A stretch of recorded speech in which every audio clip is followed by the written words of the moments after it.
This episode is brought to you by crop protection specialists Certis Belchim.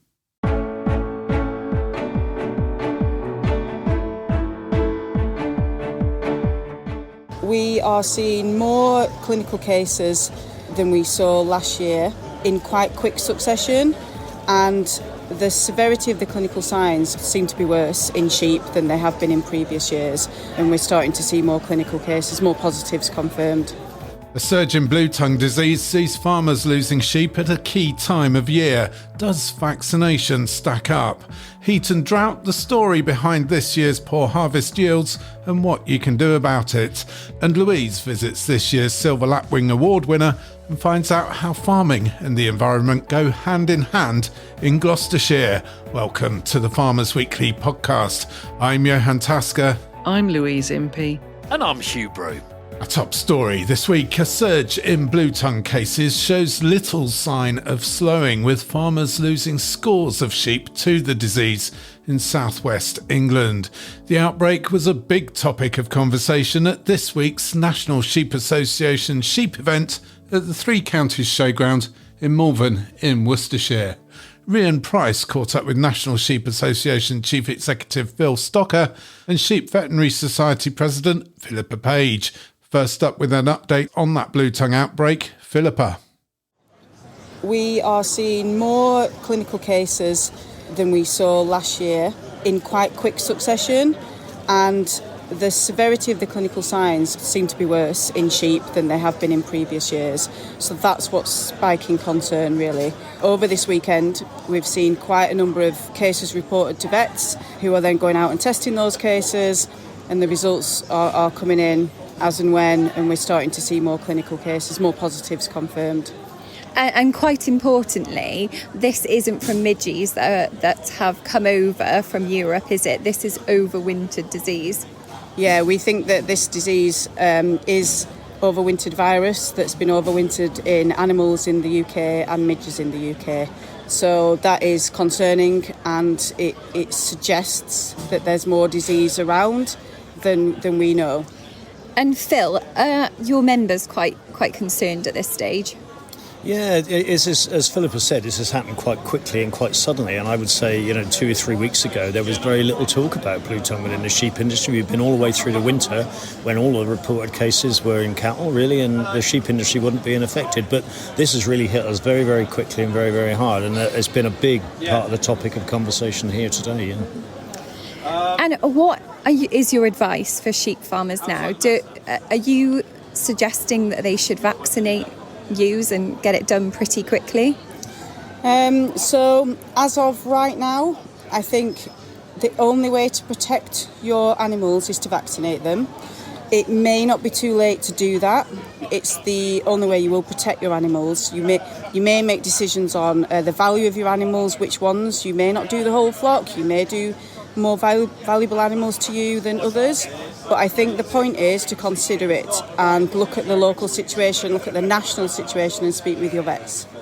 And Phil, finally, as we head into the breeding sales now and the tupping season, what advice are you giving to farmers? Well, I think it would be exactly what Philippa said, really, that the farmers should be talking to their vets and assessing the risk and making a decision about whether they should vaccinate or not. I think people should always be really careful about biosecurity and where they're moving sheep in from, and being aware of the status as well. You could easily spread the virus around the country through moving sheep that might be positive, and then a local midge population starting to further spread the disease. So I think people need to be really aware of the risks of spreading this. And vaccination is the answer, isn't it, really? And as we approach the tupping season as well, I mean, there was quite a lot of concern around whether the vaccine would affect ram fertility, and all the evidence that we've got is that it's no different to any other vaccine. In those days after vaccination, there could be a rise in temperature of the animal, and that may affect the fertility for a few days, but there's no evidence at all that Bluetongue vaccine affects the long-term fertility of the ram. So with tupping coming up maybe towards the end of this month and in September, it's important to do it now, really, as early as possible. That's Phil Stocker of the National Sheep Association, and before him, Philippa Page of the Sheep Veterinary Society, talking to reporter Rhian Price. Hugh, this is a serious situation. Yeah, it has got, in the last sort of week, 10 days, it started bubbling up first week of July. But I mean, some of the reports coming out the southwest, sort of Devon, North Cornwall, some vet practices, they're sort of seeing 20. In some cases, one practice said they saw 50 holdings a day reporting suspected disease. So the vets are feeling somewhat overwhelmed in that sort of area, sort of Dartmoor down into Cornwall, and then also up on Exmoor as well. So it's playing havoc. And it's really bubbled up. And I would think it's probably because it's been a bit of a perfect storm in terms of the amount of virus that's circulating. So if you think about it, we've had it over here for a couple of years, or certainly a year and a bit. Last year, we never had any really mega heat. And you remember when we talked about it last year, there was 1 or 2 hot days, but nothing like the sustained heat we've had. And what happens is when the temperature's really hot, high night time, really hot daytime, the replication of that virus in the midges, it just accelerates. So if you can imagine, the concentration of viruses in each bite is just a lot higher, which is why you're seeing this really, really bad clinical symptoms. And in some cases, there's plenty of, sheep dying, people with flocks of sheep reporting 5, 10, 15 dead sheep. So this is a very real problem. And it's causing real problems for many producers across the southwest. The message is to vaccinate, Hugh. Some producers have vaccinated, others haven't. Why not? Look, who knows? The vaccine's been available for getting on for 2.5 years now. Lots of dairy herds, and possibly it could be, if you think about it, a lot of the vaccination messaging, the real focus was on cattle, and certainly up in the southeast, when we saw, suckler herds with issues around fertility. So if the bull gets a dose of it, it's not spreading the love and you get lots of empty cows, basically. They don't have any particularly nasty symptoms. You just don't get any calves. So probably you could argue that a lot of the debate and the focus has been around the cattle herd, even though the sheep herd should be covered as well. Why haven't people covered their sheep? Well, yeah, look, it's an individual choice, isn't it? It's down to someone to make their own mind up and say, does this commercially make sense if I spend £253 a dose on 2 vaccines to get them started? Personally, if I had sheep, I'd be doing it. So that's really, it's a big question mark. But the fact of the matter is, it's very, very much there with a vengeance now, and it's causing some serious worry and some serious headaches for a lot of West Country farmers as we record this. The Farmers Weekly Podcast. And now a special word from Certis Belchim about take-all, a particular disease risk for second and third cereal crops in tighter rotations. A good control strategy is key, including flexible cultivation decisions.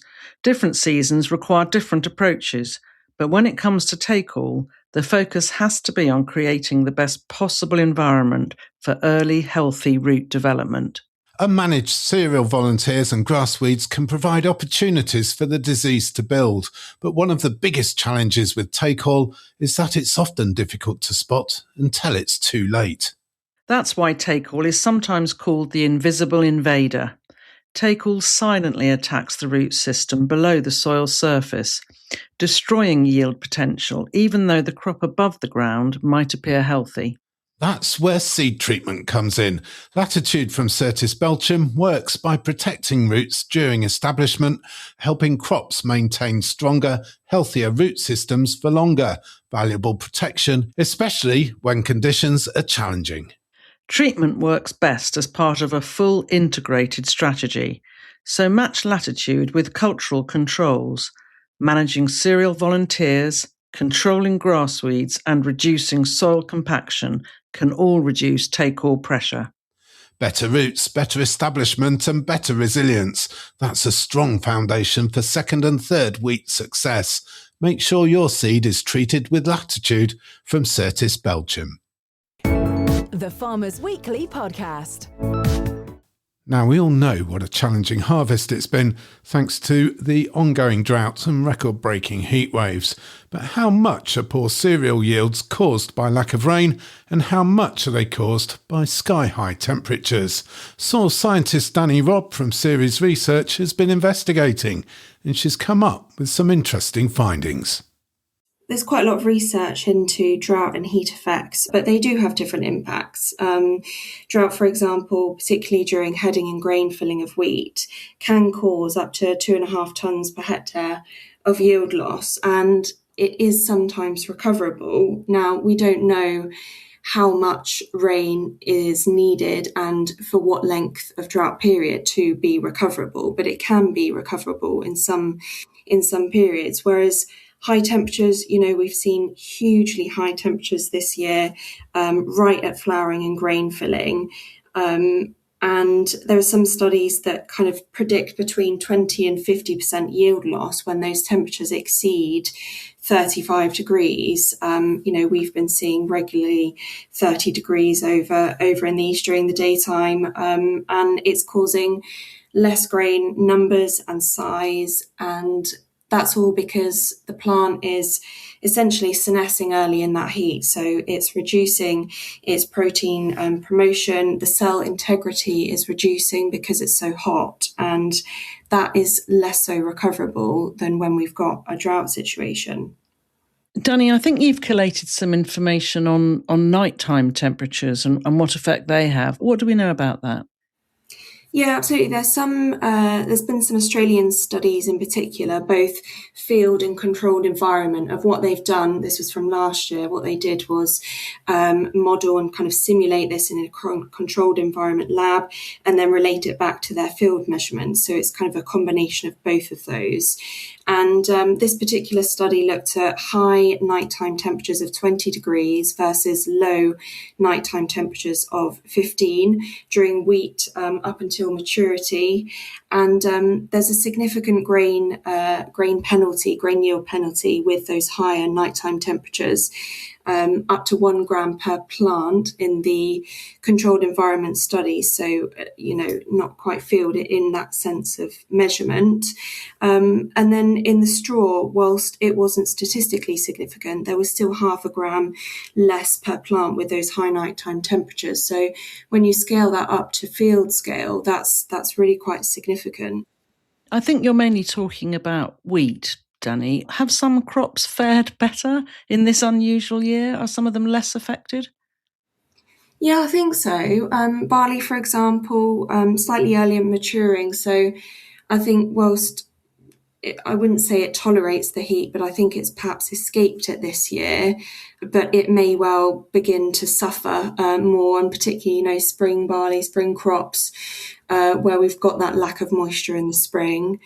Oilseed rape is obviously, it's had a pretty stellar year.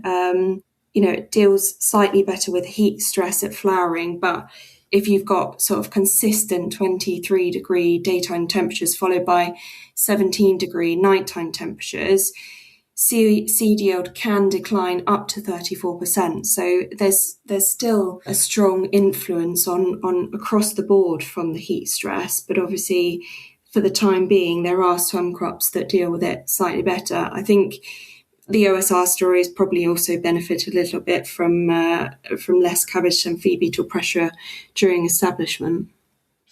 You mentioned nighttime temperatures. We are seeing people just combining at night when those temperatures are a bit lower and perhaps there's a little bit more moisture in the crop. Is there anything else that growers should consider doing? Nobody has the silver bullet, and quite frankly, I don't think there is a silver bullet. But I think if we view this as sort of 1% here and there, where can we make a small difference that will then add up to essentially improve our resilience going forwards? And I think that's thinking about varieties, those that have stronger rooting systems that show consistency across years. We're seeing a lot of fluctuations year from year now, and those that can show consistency across the board is a better solution. I think those that perhaps sit on varieties, those that can form leafier barriers, covering more of the soil earlier on, will support with that soil moisture. And then I think, soil health and soil fertility, it means many things to different people, but let's not forget about our organic manures or our soil biology. And soil biology is actually quite adaptable. to sort of drought and flood events and the way that you go back and forth. And there's been a few studies now looking at that cycle, and they can select their community to process nutrients quicker if they have been subject to these hot and dry spells more frequently. So I think it's anything promoting your soil biology, your organic matter, and just feeding that organic nitrogen, back into the soil from various amendments. The British Society of Soil Science, for example, last year wrote this soil water summary, and they suggested that increasing your soil organic carbon, for instance, by 1% can improve your water holding capacity by thousands of litres per hectare. And of course, that does vary depending on your soil texture and type. But I think it's those small 1% to boost your soil fertility, to make it more resilient when these high temperatures do come about, when the drought does come on. That's Danni Robb from Series Research. Louise, an interesting study there by Danni. It's not just the drought, it's not just the heat, it's the combination of the two. The whole, as it were, is greater than the sum of the parts. And when we see such extreme drought, such extreme heat, that has a devastating impact, as we've seen. Yeah, I mean, it's really important, I think, that we just point out this is an exceptional year, isn't it? We are here recording the podcast on another very hot day. So, there's a debate going on amongst farmers about whether it's the drought or the heat that has done the most damage, if you like. I mean, I suspect it's a combination of both, but Danni has explained a lot more to us. Do they have different impacts? I'm not quite sure if we know that or not, but certainly this extreme heat has really taken its toll, and wheat yields are down. I can say that sadly, with confidence. The whole of the south of England, there's too many wheat yields starting with a 6 rather than an 8 or 9. So there has been real damage done. There will be some lessons to learn, I'm sure, from this. And again, Danni was really helpful on that, wasn't she? I think we need to understand a bit more about the critical thresholds with temperatures, and we also need to learn a bit more about the effect that nighttime temperatures have, because of course they've been higher than usual, haven't they? And that's before we even start talking about the lack of rain. So lots to learn from this year, and perhaps some different management approaches for next year. Hugh, Louise suggesting that this is an exceptional year. Do you agree, or is this the new reality, the new normal? I think you've got to plan. It's the new reality, isn't it? You've got if you're night. Yeah, I mean, we had some mega heat. Was it 23? Was it? We had some really hot weather, and it got up into the 40s, didn't it? And then last year wasn't that hot, was it? It was dry, but we didn't get the crazy heat blast we've had this year.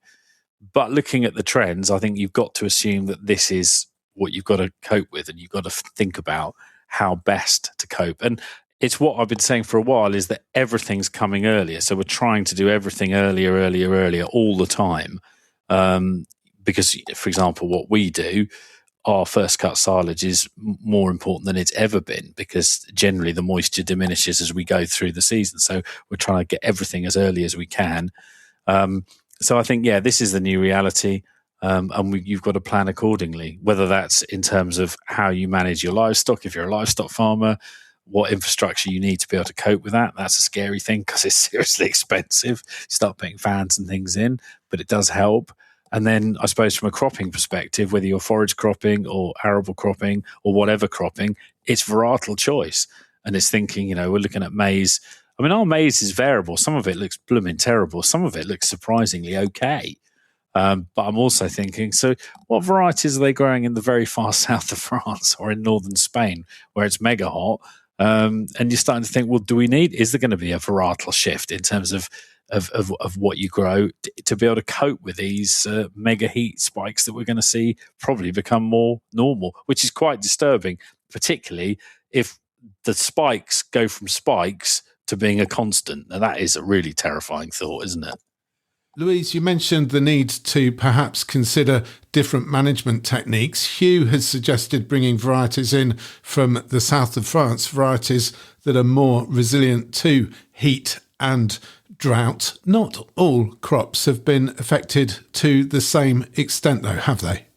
That's right. I mean, I'm not sure that we fully understand why that is, but oilseed rape has escaped the worst of it. Barley has been less affected than wheat. So, there are differences in those, and that's probably to do with when the temperature stress and the drought stress happened in terms of what stage of development they were at.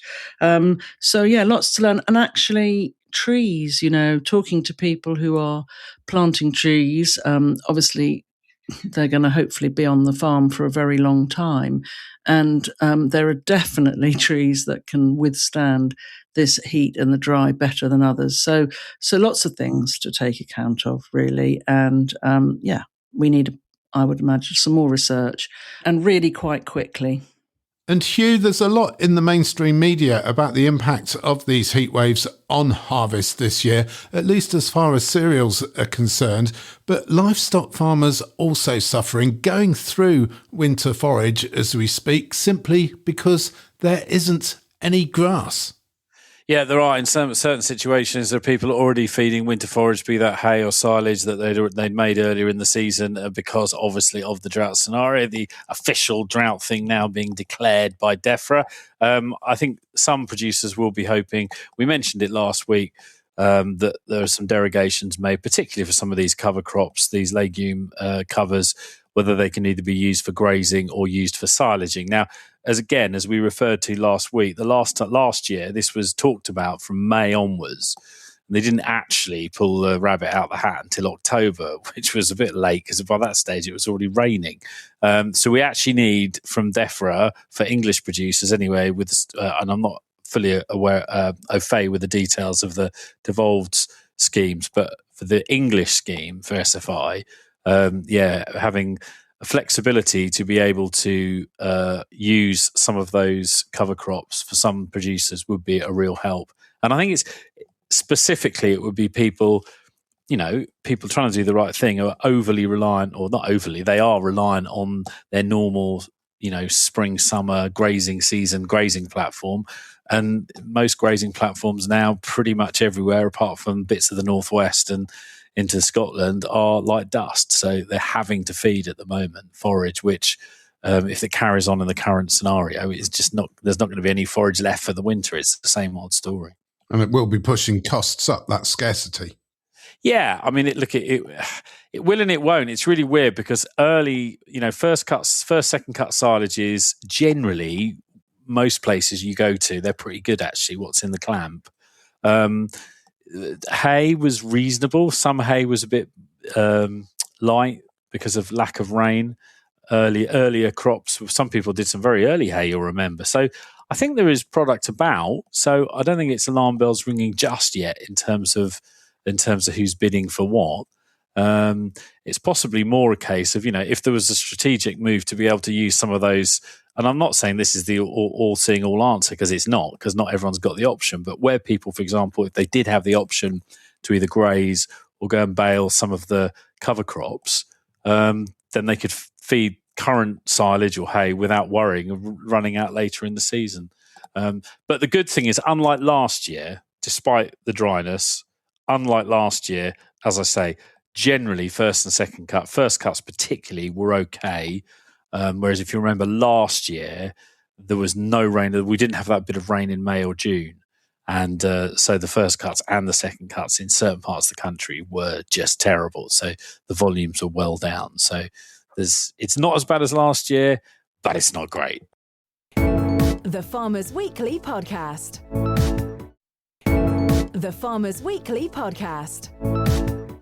You're listening to the Farmers Weekly podcast. Welcome along wherever you're listening to us from. You can email us podcast@fwi.co.uk. And if you're in the UK itself, you can message us by texting the word farm, followed by a message to 88440. Another hot one this week. We seem to be saying that every week.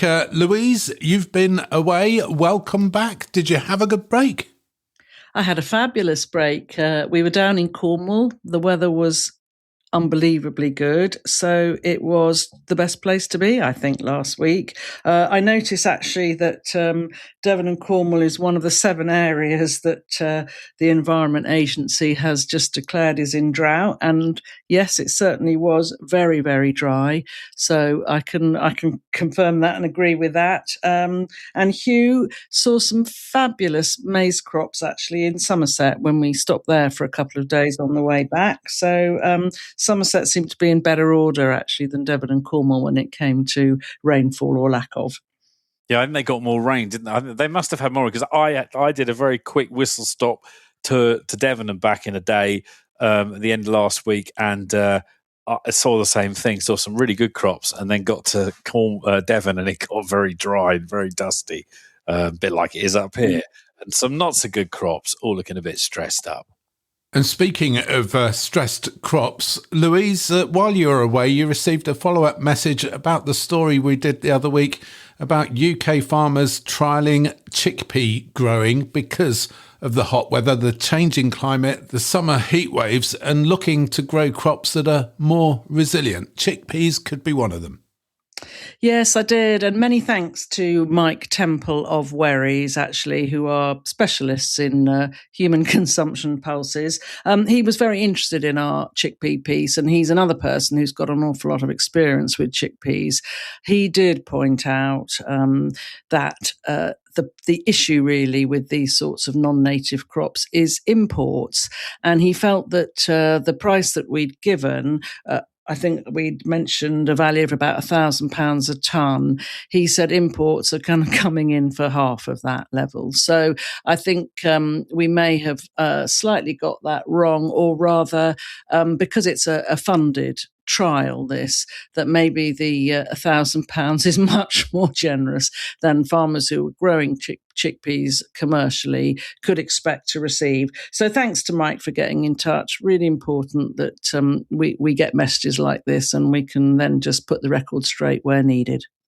And also an opportunity for us to clarify that a piece we did on adding moisture to extremely dry crops as they go into store, we flagged up a United Oilseeds document about doing just that. Just to point out that document is a few years old. It is more complicated than it might first appear, and you do have to make sure that you do it in the right way. So if you are thinking of adding moisture to crops going into store, just be very, very careful about how you do it. Hugh, what have you been up to this week? What's caught your eye? There was an article in the Times this week, which doesn't come as a great shock, but basically I think it was Oxford University undergrads had done some studies looking at data and came to the conclusion that organic free-range eggs are the worst egg type in terms of environmental impact. Whilst it's nice for the chicken, and it comes as no big surprise, I suppose, does it? Because it's lovely for the chickens, obviously, which is why we do free range. But obviously it uses more land. The chickens are less efficient. And therefore, when you look at the emissions per egg, it's considerably higher on the free range, particularly on the organic free range is the worst, because you're using more land to grow the cereal crop to feed the chickens. And then it obviously went on to say in the article it's not dissimilar for other animal systems. The more free range, the more outdoor they are, the less efficient they become, and therefore their land footprint grows and their emissions profile grows. So interesting conundrums. Obviously, it's like gold dust for the anti-animal farming lobby, because they can jump on it and say, told you so. But of course, no one ever really publishes there's not much data out there. There is some data to suggest that on the sort of animal-free side of life, the sort of amount of protein you can produce per hectare is considerably lower than on the animal side. So there's a debate there. But it was an interesting piece, nevertheless, in the Times, and I'm sure that'll make poor consumers even more worried now when they're selecting which eggs they should buy. It's like going on holiday to Barbados if you decide to choose an organic free-range egg for your breakfast. Yeah, the carbon footprints of organic eggs will come as a surprise, no doubt, to some people. Louise, you saw a surprising story in the paper too, a story about straw insulation. Yeah, well, there's an article about a startup company whereby they're using straw as insulation in construction materials. They have apparently got a new patent pending process, which means that they can get the straw's fibres to self-bind. So that's the unique bit about what they're doing. And they're saying that the buildings and construction sector accounts for a huge amount of global carbon dioxide emissions, and that these boards, they're called Weetex boards, that this company produces, they say that they can help reduce those emissions while insulating homes. So it's a fledgling company. It's based up in Cheshire. It's got going. It's got started. It seems to be growing. I do just wonder, though, given the potential shortage of straw this year and the need for it on livestock farms, whether they might find that their raw material is going to increase in cost quite a bit. That is a challenge, isn't it, Hugh? Yeah, it is. Although I don't know what some of the straw crops I've seen are, again, not as bad as the really pinched ones last year. I get there are some that are really nonsense as well this year, but I don't know. Jury's out on that one. You've got 2 power stations that I think are ceasing to burn straw soon. So that in a year's time, there may be a load of extra straw needed there. So it could get used in insulation. Look, on the straw insulation, I went and bought some wool insulation. We're doing a building project. We needed a load of wall, cavity wall insulation, acoustic and a thermal insulation. So I chose, it was actually quite a lot of tracking down to do it. It certainly wasn't as easy as going online and buying a load of horrible, itchy, rock woolly type stuff. Anyway, when I finally tracked it down, I did the right thing and I spent 41.7% more on the wool product, which is much nicer to handle, and you can cut it and put it in and tear it. You don't get itchy. And I felt good about supporting my fellow sheep farmers. Then I pointed it out to one of my livestock board colleagues. The first thing she said was, "Oh, when we went to the British wool factory, they said watch out for some of the imports because some of the wool insulation because it has imported wool in it." And it's like, oh my god. Anyway, I was assured it wasn't. This the lady in Penrith said it's English wool, it's British wool. Looking at it, it's probably out of some thick old, some coarse old hill sheep. And even though I think it's blended with a bit of recycled other material as well, textile. But when you smell it, I mean, it's all lovely and clean and beautifully presented and cut into 600 wide strips, etc., or 570 wide strips. When you smell it, it still smells a bit of sheep. It's lovely. But anyway, the guys doing the job building the wall, they've delighted with it because they're not scratching and they're not itching and they're able to do their job properly. So let's hope it gives many years of acoustic amazingness. Well, best of luck with your non-itchy building project, a new farm office and perhaps a new on-farm podcast studio, Hugh.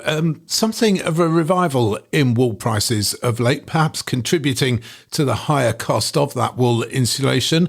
No wool prices in this week's commodity report, but on the markets, what are the other prices doing?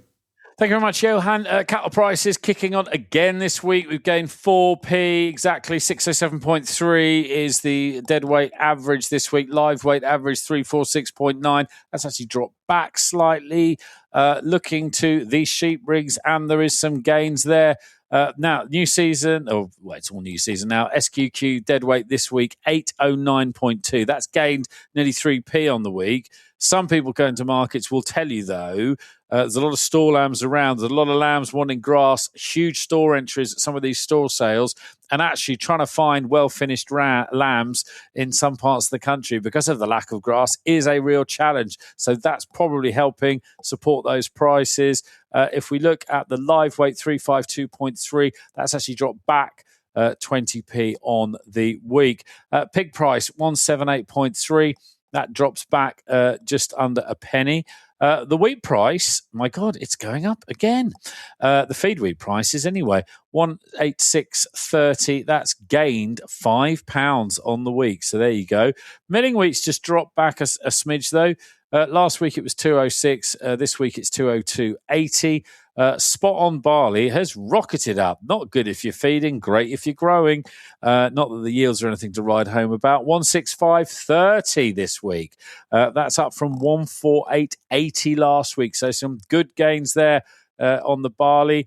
For oilseed rate, 432.20. That's actually edged back about, what's that gone back? About 12 quid on the week. Feed peas, 206.40.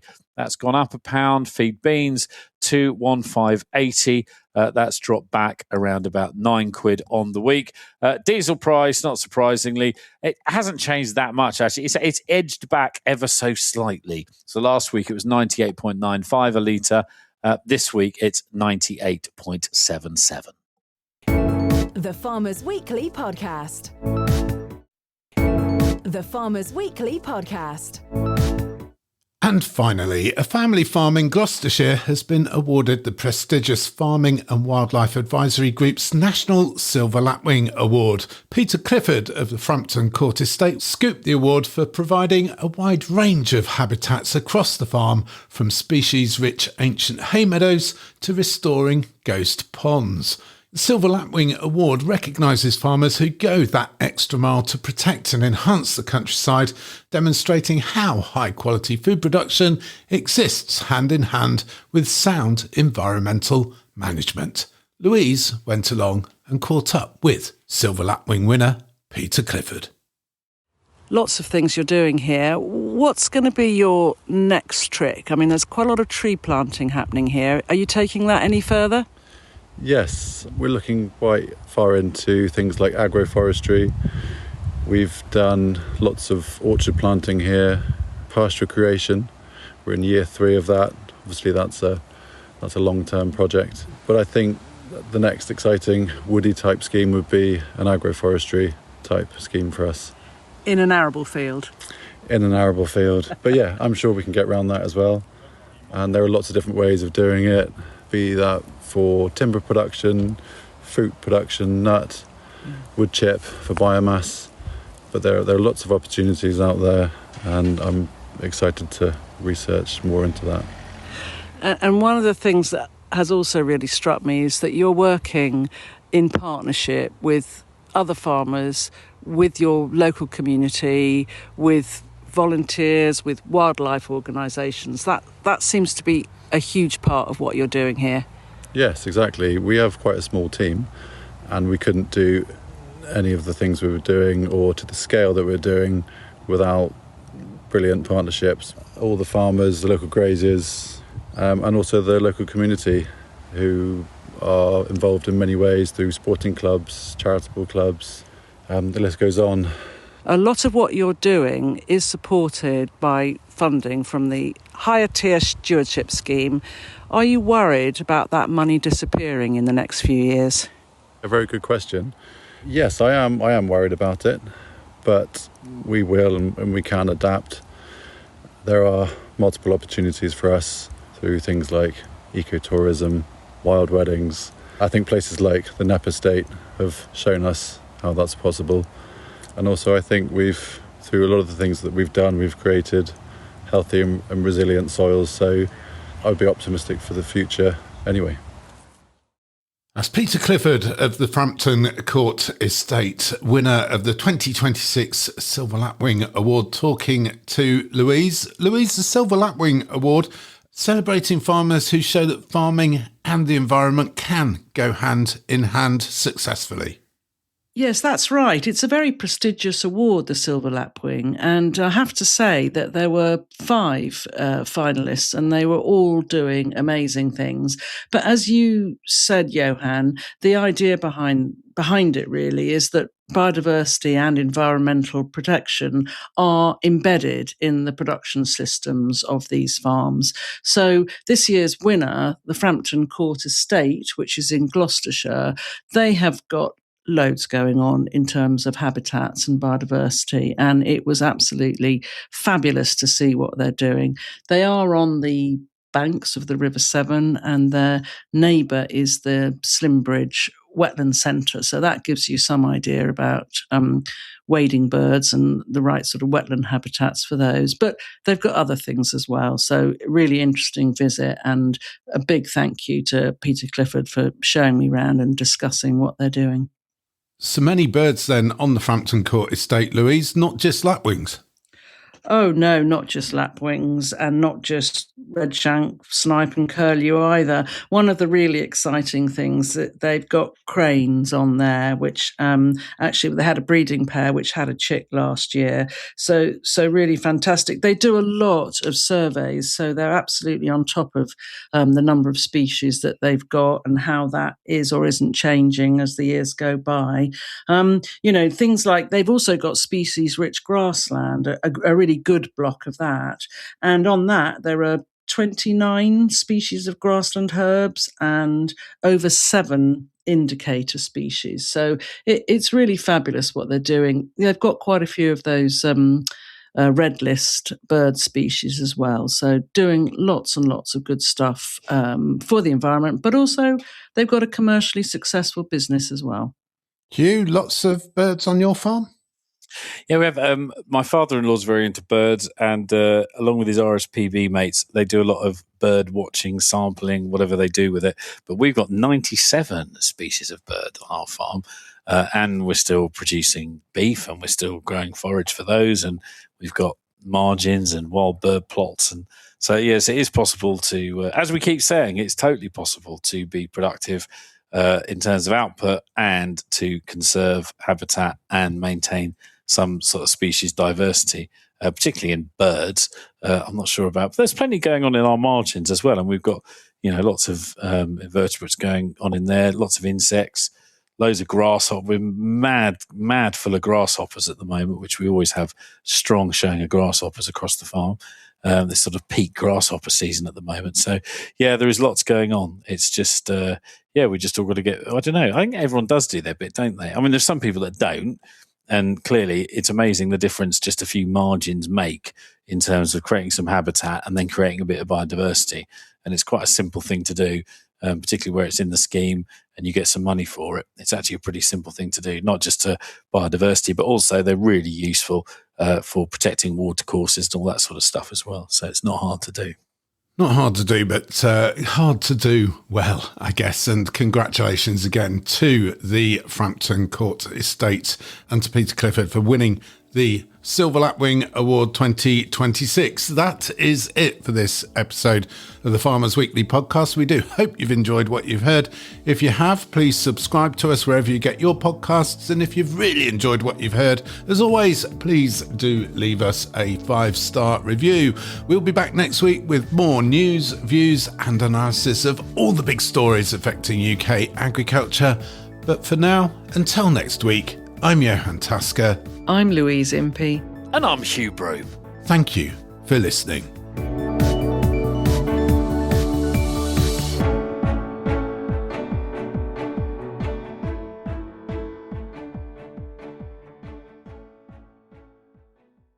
This episode of the Farmers Weekly podcast was brought to you by crop protection specialists Certis Belchim.